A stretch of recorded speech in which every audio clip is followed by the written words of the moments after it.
Olá, esse é o programa Música Falada, um programa que se propõe a discutir conteúdos da música popular brasileira. Hoje aqui comigo, Kiko Denucci, sambista, compositor, músico. A gente vai conversar justamente sobre o samba. Esse fim de semana aqui em São Paulo, o Funk Como Legusta vai se apresentar no Aldeia Turiaçu, fazendo um samba funk, um samba pop. Elza Soares irá se apresentar no Auditório Ibirapuera. E a Tereza Cristina, com o grupo Semente, irá se apresentar no Teatro FECAP. A gente vai começar conversando sobre a Tereza Cristina e o grupo Semente. Falando sobre a ideia de samba de raiz, como que é isso? Existe um samba de raiz, um samba que não tenha raiz, um samba que não seja raiz? Como? Esse termo ele é complicado, né? Porque ele surge, ele ganha força, esse termo, samba de raiz, no momento que explode o tal do pagode, né? Aquele samba que estourou nos anos 90, com características melancólicas, meladas e muito mais próximo do pop norte-americano do que do samba. Ele, o namorado dela, eu e minha namorada. Mais perto daquele soul pop, né, americano, aquela coisa Mariah Carey, aquela coisa assim, romântica de FM. Então, você precisa explicar o que é samba para as pessoas, que no momento que o pagode ganha essa força, você tem que explicar, eu toco samba, mas não é esse pagode que está aí. Então, o pessoal que trabalhava, acho que o pessoal antigo que já fazia samba não se preocupa tanto com isso. Isso vem de uma geração nova que tem essa referência no samba mais antigo e acabaram botando, eu faço samba de raiz para diferenciar, né? Tá. Olha, eu queria deixar uma coisa clara, que o Kiko não está aqui vendendo nada. Isso é uma coisa inédita, inclusive. Ultimamente, inédita, vamos dizer, nos últimos anos na televisão brasileira, o Kiko está sendo entrevistado e não está aqui para vender absolutamente nada. Ele é um músico, compositor, se apresenta. Depois a gente pode até dar o serviço de onde ele se apresenta, mas nós estamos aqui para conversar sobre o samba só. Isso. Olha, mas quando se fala assim de música de raiz e se coloca grupo Semente, inclusive, Grupo Semente só pode fazer música de raiz, né? Faz sentido. Cresce, vira raiz. Exatamente. Não sei o que vem antes, a semente, a raiz ali, mas enfim, essa coisa está já suposta, né? Na verdade, o samba, ele tem mais de uma forma, né? Não dá pra gente falar o samba de raiz, claro. Um samba só. Vários segmentos, né? Os compositores, os mestres que desenharam esse estilo, cada um teve sua característica. Então tem o samba sincopado, samba de break, samba exaltação, samba enredo.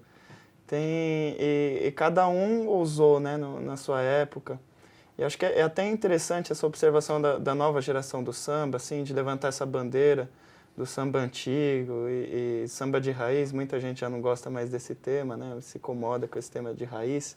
Mas é engraçado que sofre um caminho inverso. Antigamente, um compositor como Geraldo Pereira, ele pegou uma fórmula estabelecida de samba, já clássica, e ousou ali, botou alguns elementos, né, acentuou a síncope e criou um estilo próprio. Essa geração nova, ela tem uma coisa de se policiar com medo de qualquer novidade, né? Então, Quer dizer que a geração nova é mais careta do que aqueles a quem ela segue. Você imagina assim, o samba surgindo, de repente você pegando lá atrás, né? Senhor, Bidi Massal, esse pessoal, cada um evoluiu o samba de um jeito, né? O Senhor era uma coisa meio machichada, dividida. O Bidi Massal já fez uma você parte, saudades me deixou, eu chorei. Uma coisa extensa, né, longa, melodicamente. Aí o Cartola e Geraldo Pereira fez a coisa sincopada. Já que você falou do Senhor, deixa eu só, antes da gente chegar no Cartola e tudo, porque isso que você está falando é importante, inclusive em relação à inovação, né, do samba, as inovações, como o samba foi se inovando. Uma das discussões que depois, inclusive, a gente vai falar mais é a respeito da famigerada influência do jazz e a construção melódica do samba. Um dos primeiros sambas que fez sucesso do Senhor, aquele samba Machado, eu acho que atualmente é o mais conhecido dele, né? Que é o Jura, né? Eu até brinco com o pessoal, eu pego meus amigos cantores e falo, entra nesse acorde, que é um acorde assim, é um acorde careta de samba, né? Aquele que não tem nenhuma nota dissonante, as chamadas notas dissonantes que teriam sido incorporadas à música brasileira pela bossa nova. Então, para você entrar cantando Jura aqui, como é que? Jura, exatamente, não é? Essas duas notas não estão nesse acorde. Jura. Para você tocar um acorde mais de acordo com aquilo que foi a construção do senhor, você tem que fazer um acorde, justamente o acorde que se diz a bossa nova que trouxe para a música brasileira por influência do jazz, né? Jura. Se você toca esse acorde da bossa nova, tudo faz mais sentido. Em outras palavras, o senhor, bom, já ouvia, naturalmente, ele já ouvia aquele repertório de jazz, tocava em cinema, né? Então ele já tinha acesso à música norte-americana, não só ao jazz, e era pianista. Então ele já conhecia esse tipo de construção, que inclusive é uma construção muito parecida com algumas músicas do Tom Jobim. Não estou querendo polemizar, não é isso, não. Mas é aquela construção assim, uma repetição de duas notas. Tará, muda o acorde e permanecem as duas notas. Tará, tará, muda o acorde e as mesmas duas notas. Essa ideia de você mudar o acompanhamento e na melodia você vai mantendo sempre as mesmas notas. Tará, tará, tará, sempre as duas, né? A harmonia vai andando e a melodia tá lá no meio. Que o Tom Jobim fez. E essa melodia foi usada pelo Cartola também, né? Chora, disfarce, chora. E aí ele usa também um acorde que a gente chama de... Pô, mas isso aqui é o 6 bemol com sétima. Uau! 6 bemol com sétima é um acorde que se usa muito no blues, né? Então, tudo bem, já era a década de 70 quando ele fez essa música, gravou, mas enfim, influência do blues e do jazz. Acho que é uma coisa natural, né? Acho que esses sambistas dessa geração, todos iam ao cinema e ouviam jazz, blues, e absorveram isso para sua obra, né? O Geraldo Pereira, blues, você fala em blues, Batatinha tem escalas, né? De blue note no meio do samba. E pegando essa onda de evolução, é interessante que, voltando à polêmica dessa nova geração tá meio presa, esse rótulo samba de raiz, temos que dizer a verdade do samba, o purismo, né? É muito interessante que você vê na história do samba um compositor passando o bastão para o outro, né? Vai passando por uma evolução. Embora seja o samba clássico, vai evoluindo. É engraçado, cada compositor vai passando o bastão. Quando chega nessa nova geração, o que o jovem sambista faz? Ele pega esse bastão e taca lá pro senhor de novo. Então, né? Mas quando você diz evolução, você acha assim que as canções vão ficando melhores, assim, necessariamente? Não melhores, mas elas vão tomando novos rumos, sem ferir a estrutura do samba. Também eu não vou defender que você vai ter que pegar uma guitarra distorcida e botar no samba. Daí é uma agressão à estrutura. Você está pegando um negócio, de repente, até mais pobre, enfiando a força ali no samba. Não é isso, entendeu? Tá. Mas ele vai passando por um processo de mudança. E tem um item interessante que é a criação do compositor. O compositor é um artista, ele não pode esquecer disso. Eu não posso ser um sambista que fala meu modelo é o Cartola e ficar imitando o Cartola o resto da vida, entendeu? Tenho que ser eu. Então, vamos tentar seguir o barco para frente. Esquecer os que morreram um pouco também. Pensando não numa venda, mas pensando num processo criativo, então, né? Você diz você como artista e você é um compositor.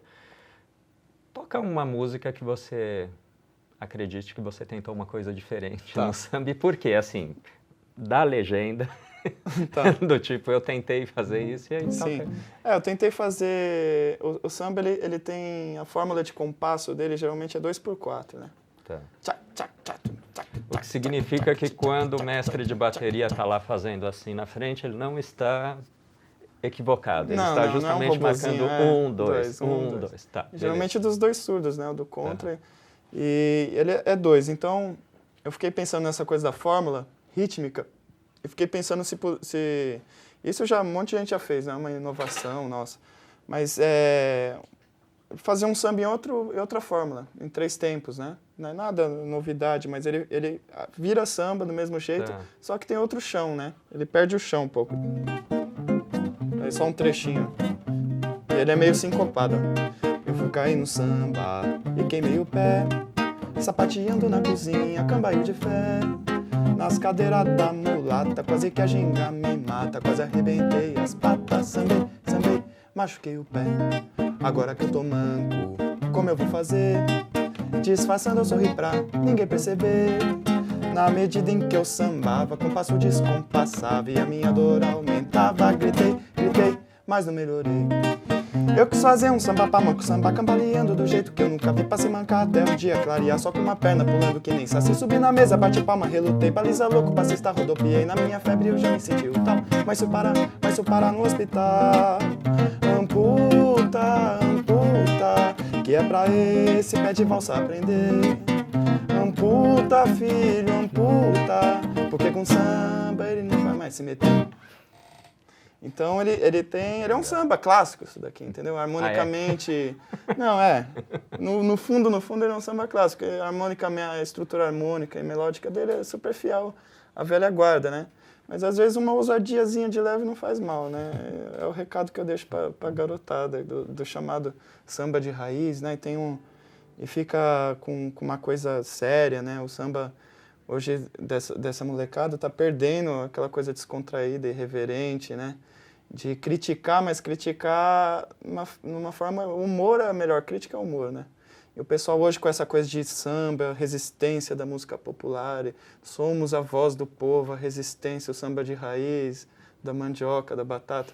Então, fica uma coisa muito séria, entendeu? Fica aquela coisa, as pessoas sempre... É um sofrimento, canta samba, sabe? E de repente não é assim também, né?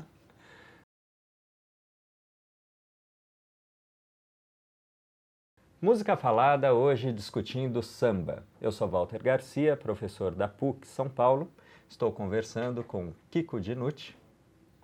Kiko, então, a gente estava falando a respeito do samba de raiz e também, né, da evolução do samba, como você disse, não no sentido de um samba se tornar necessariamente melhor do que o outro, mas precisa disso. Tentar ampliar a sua linguagem e tudo. Agora, se a gente pensar lá atrás, bem no comecinho, a gente já falou do senhor, do samba machichado. O ritmo de acompanhamento era outro, né? Era diferente desse samba. Eram aquelas palmas que... Você pegando o samba, a gente tem que pegar como exemplo que o modelo de samba, quando a gente fala samba no Brasil, o modelo é o carioca.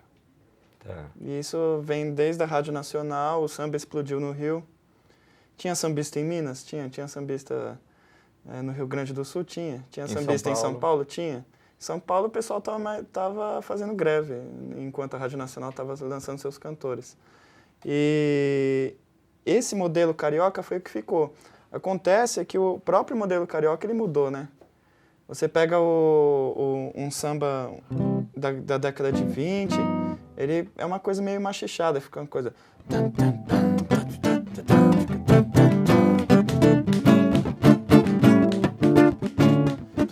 A própria percussão, né, ficava uma coisa... Aí depois, com o tempo, né, esse samba começa a se mostrar de outro jeito. A gente vê as diferenças nas gravações, né? Você pega as gravações do Orlando Silva, do Francisco Alves, era diferente, muito diferente. Depois a gente tem a célula mais conhecida hoje, que é, né, aquela coisa...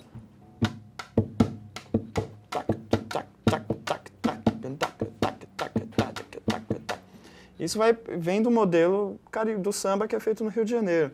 Depois, nos anos 80, surgiu o pessoal da geração Cacique de Ramos. Que já usa mais banjo, no Rio de Janeiro também. Né, que eles chamavam de pagode na época, mas não tinha essa conotação comercial. Também. Embora tenha feito sucesso. Fez muito sucesso, estourou. E talvez eu considero a última grande evolução do samba, assim, foi esse pessoal mesmo. Eles inovaram várias coisas, né? Eles botaram um jeito deles de fazer samba. E hoje, quando você fala muito em samba, de partido alto, você dificilmente vai sair do modelo deles, desse pessoal do Cacique de Ramos. Então, a gente já tem esses modelos cariocas. Aqui em São Paulo, por exemplo, é interessante que no Rio, O samba, ele chega da Bahia, né? Ele chega da Bahia e tem toda aquela influência do samba de roda. E vai passando por essa evolução, até chegar no Partido Alto. Só mostrar, porque você diz, né, do samba da Bahia, e logicamente a Bahia não se tornou despovoada quando algumas pessoas foram para o Rio de Janeiro, né? Continuou Claro. tendo habitantes e tudo. E aí, não, só para mostrar, né, que o Dorival Caymmi acabou aproveitando demais esse samba de roda, né? Todos aqueles... Acontece que eu sou baiano, acontece que ela não é. Mas acontece que eu sou baiano, acontece que ela não é. Mas tem um requebrado pro lado, minha Nossa Senhora, meu Senhor São José. Essa aqui tem um requebrado pro lado, e ninguém sabe o que é. Que é um samba de roda, né? Aquela coisa, acontece que eu sou baiano.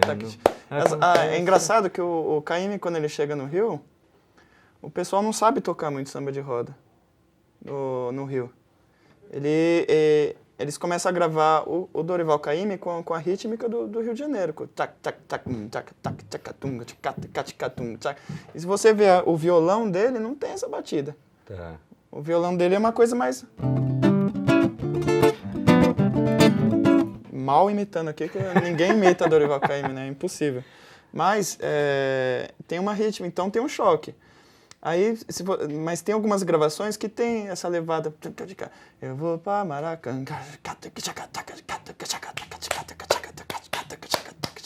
Né? E é engraçado que o samba aqui em São Paulo, ele não vem da Bahia de jeito nenhum. Ele vem do próprio descendente de escravo que vivia no interior, nos arredores, né? Na zona do café, tudo. Então, os ritmos que esses negros ouviam não eram o samba da Bahia, e muito menos não é a música de rádio do Rio de Janeiro. É uma coisa interna que vem dessa plantação de café. Então, são os ritmos do jongo, o batuque, a própria cultura caipira em geral. Então, a rítmica disso, ela veio independente. O jongo que não deixou de existir. Não deixou de existir, ainda existe. Tem uma célula, embora seja considerado o avô do samba, ele tem uma célula totalmente independente e diferente coisas, também. Né? A gente fala de tradição oral e fala, por exemplo, né, do jongo, e aí parece assim, deixou de existir porque passou a existir o samba. Né? E em Guaratinguetá, por exemplo, né, bem perto aqui de São Paulo, o jongo é batido e faz parte da comunidade, da vida de uma comunidade. E é feito do mesmo jeito que na época do cativeiro, entendeu? Uma coisa passada de geração para geração mesmo. Então, a rítmica que o negro trouxe aqui para São Paulo, vindo dessas regiões do café, era uma coisa independente. Aqui tinha o samba rural, né? O samba de bumbo.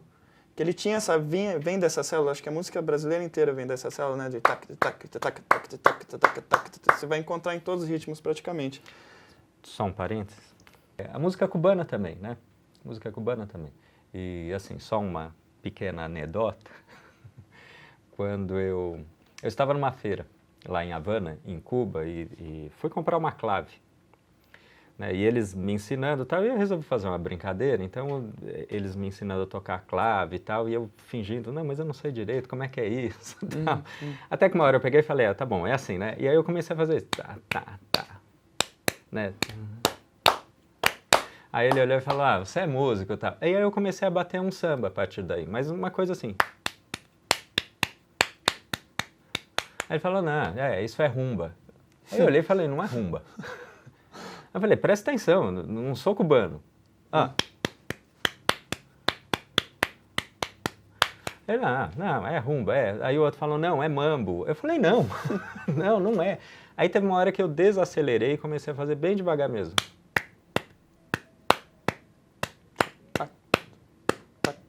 Aí ele falou, isso é samba, você é brasileiro. Eu falei, mas me chamou a atenção, justamente assim, que a proximidade é muito próxima. Eles ouvindo falaram, não, você é música e está tocando. É engraçado que essa clave cubana de tá.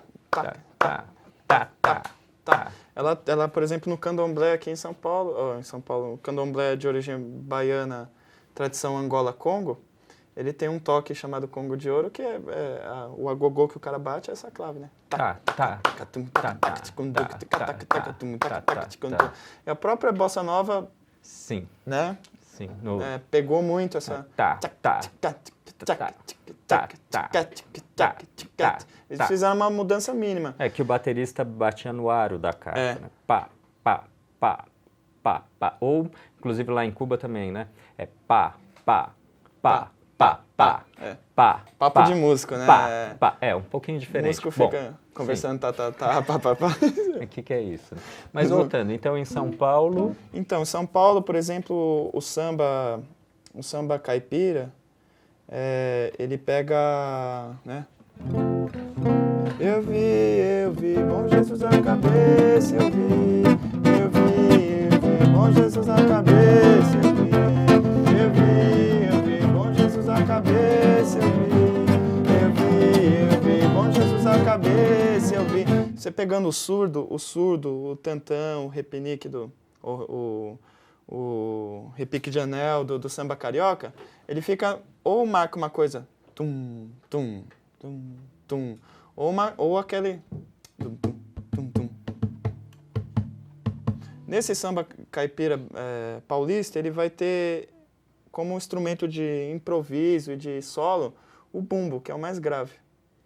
Então esse bumbo ele não vai fazer tum, tum, tum, tum, tum, tum, tum, que nem um samba carioca. Ele primeiro vai fazer aquele acento que a gente está comentando, tum, tum, tum, tum, tum, tum, tum, tum, tum, tum, tum, e a caixa e começa a quebrar. Começa o repique fica a cargo do instrumento grave, né? E isso é uma tradição africana, né? Isso tem muito na mais África, próximo né? O grave. do que a gente chama de batuque, então. Isso. Um tambor de crioula, por exemplo. Em todas as tradições, no Brasil inteiro, no boi, no carimbó, no tambor de crioula, você vai ter o instrumento grave, o mais grave solando. No candomblé baiano também, você vai ter o atabaque maior, ele vai estar solando. Ele é o que está quebrando.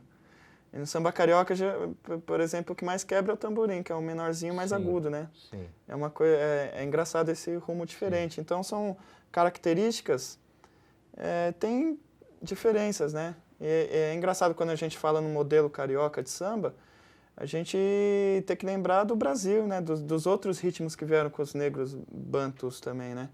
O carimbó, o tambor de crioula, o jongo. O jongo ele tem um ritmo, eu não sei se assemelha muito com o samba, não, que ele é uma coisa, né? Tercina, né?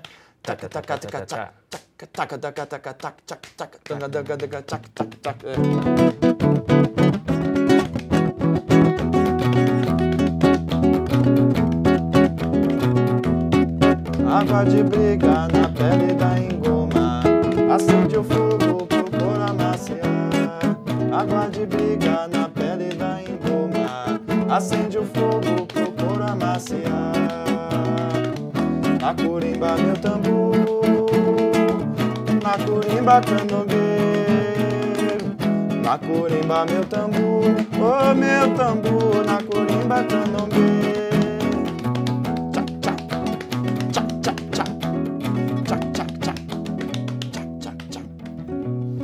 Então ele já tem esse pensamento em três, né? Uhum. Ele é diferente do samba, embora na harmonia e na melodia seja parecido com o samba, mas tem um ritmo totalmente independente.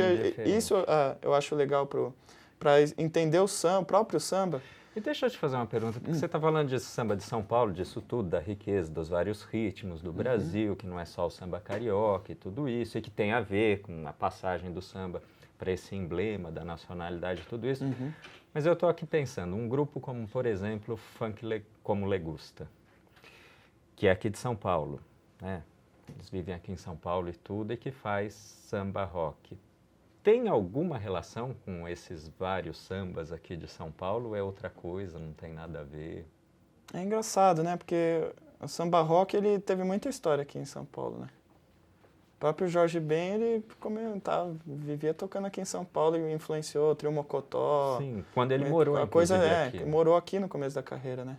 E a coisa meio que estourou aqui também. No final da década de 60, né? Ele morava lá no Rio, fez sucesso no Rio, tudo aí veio pra cá e ficou um tempo, né? Final de 60, começo de 70, morando aqui em São Paulo, né? Que foi esse período que ele tocou com o Trio Mocotó, tudo isso, né? Comecinho de 70. É engraçado, porque no Rio também aconteceu, né? Um movimento que o pessoal chamava de swing, black, banda Black Rio também mexia com isso. própria... Já, né? Depois, já na segunda metade da década de 70, né? Isso tem a ver, eu acho que essa coisa do samba rock tem a ver também com aquela coisa de afirmação, né? Do negro inspirado no norte-americano, as Panteras Negras. Então, de repente, assim, o lado negativo disso talvez era engraçado, porque deixa de lado a referência negra aqui de São Paulo ou do Rio. De repente, pro cara é muito mais interessante deixar um Black Power e se inspirar no James Brown do que na Clementina de Jesus, que era muito mais algo muito mais próximo da África, né? Tá. De uma afirmação africana, do que o James Brown. Então, surge esses elementos novos, né, vindo da soul music, mas eu acho super legal. Mas assim, aí na década de 70 aqui em São Paulo a gente teve Chic Show, aqueles vários shows no Palmeiras. Uhum. A aldeia Turiaçu não é tão longe do Palmeiras, aliás, é a mesma rua. Quem conhece o Palmeiras sabe que fica na rua Turiaçu. Será que tem alguma coisa a ver, assim, o funk como Legusta tocando hoje, em 2007, no Aldeia Turiaçu, e o movimento negro, você acha que... Enfim, o movimento negro se identifica com isso, ou não tem nada a ver com o movimento negro, ou de alguma forma é uma conquista, é uma vitória do movimento negro? Não, o pessoal tá tocando hoje lá, é a prova de que o negócio tá vivo. Tudo que é verdadeiro sobrevive. Isso é... Eu gostaria de acreditar nisso. Não, sobrevive. Ou demora muito para morrer. Né? Pelo menos isso. Mas eu acho que eles se afirmaram e estão aí. Mas como eu acho também que quando se fala em autoafirmação, ainda está naquele modelo americano. Tem gente aqui em São Paulo que delira, né? Que acha que dá para pegar o texto do Malcolm X e ler... seguir a risca, como se aqui tem que lembrar, gente, Luiz Gonzaga é música negra também, Luiz Gonzaga era um negro também, sabe? E eu acho que fica tudo muito preso a isso quando você fala em movimento, mas eu acho que superou.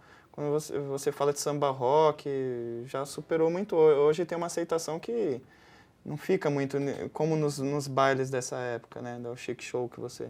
Sim. Citou que tinha uma referência norte-americana, da cabeça aos pés mesmo, era para imitar os caras lá nos Estados Unidos. Foi um primeiro momento. Claro. Né? Se a gente pensar que a decorrência disso é o trabalho do Racionais, por exemplo, aí você vê que houve uma assimilação, que é um primeiro período, inclusive, né, historicamente, em que se assimila essa cultura de contestação. Acho que é.